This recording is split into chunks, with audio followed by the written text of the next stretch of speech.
young man, when the case goes down, I said anything to run into the, I'm telling you, we have a chilly wind tonight, my friend. Chilly. And precipitation to go along with it. It could get dangerous. We'll talk about what's going on next. 1079, Big FM, now traffic. Put the wraps on our drive this evening. Cruise out with a crash on McDowell Road. You want to eat your bed? Huh? This is Bella.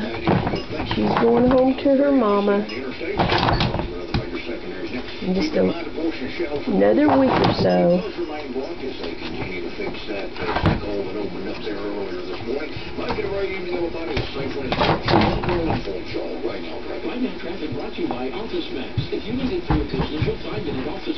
And she's getting something out of that dish. What are you eating, Bella? I drop the meat on top of the food. Sometimes it falls down in and around the dry food. That's what I do to try to encourage her to eat. And it seems like it's working. I think that's a piece of dry food she's chewing on, yeah. So she's eating dry. That relieves my mind.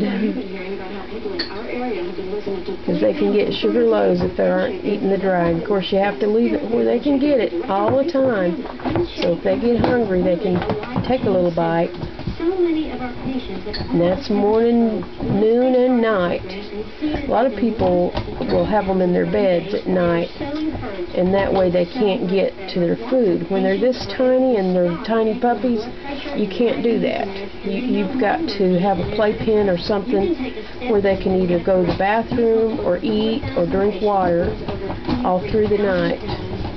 A lot of people don't realize that. Now, when they're full grown, they can make it through the night without eating, but not when they're little tiny babies.